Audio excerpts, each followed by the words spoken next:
G'day, David here from EAV Technology. We're just here to run through some Gilderfluke product. This is the product we use in our activated KitKat display for activated audio. So it has a motion sensor which sets off audio and also triggers a light sensor there. So anyone have a break, have a KitKat. Walking in front, it'll set off, it'll stay in that position for a while. Won't be set off again until another 10 seconds. So we'll explain how we do this with the Gilderfluke SD25. So I'll hand you over to Clive to explain the ins and outs. Oh, thanks Dave.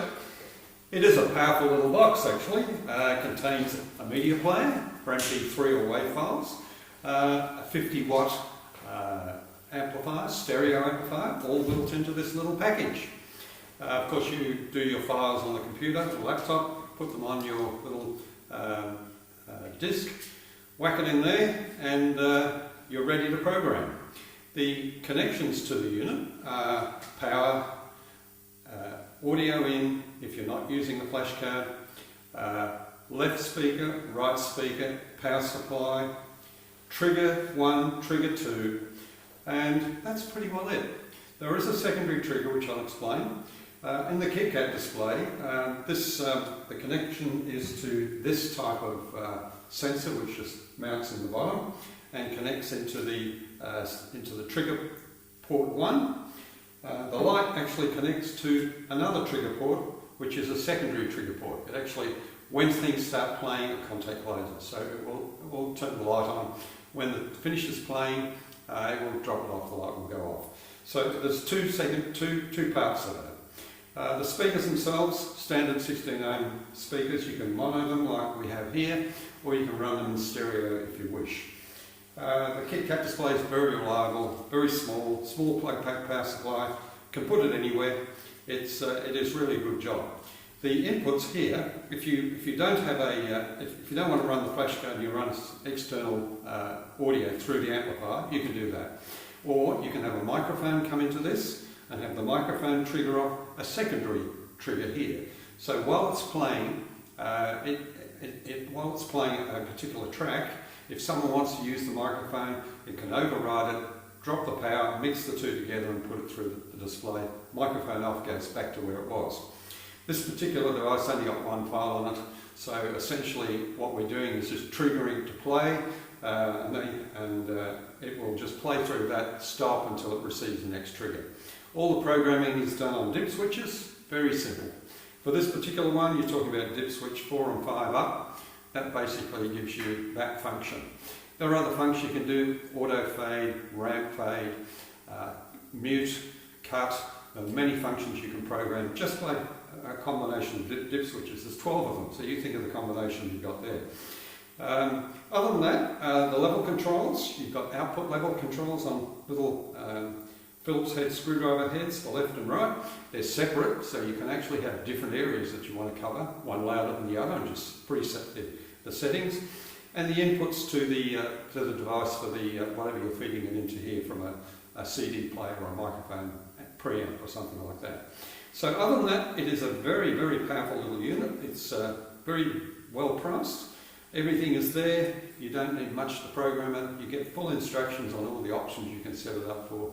So that in itself is probably one that we recommend in most of the installations that we do, that are hidden type installs. You can get them separately. We have the little MP3 player. The little player itself comes out as a line input, which you can feed into your own amplifier system if that's the way you work. Still takes the flash card. If you need the amplifier, sorry I've got the wrong one there, that's the little player. I was looking for the flash card. Flash card there, RCA, separate amplifier, 50 watts per side, class D, and that essentially is the SD25 in separate parts. But if you have amplifiers already, then fair enough, just use the little player.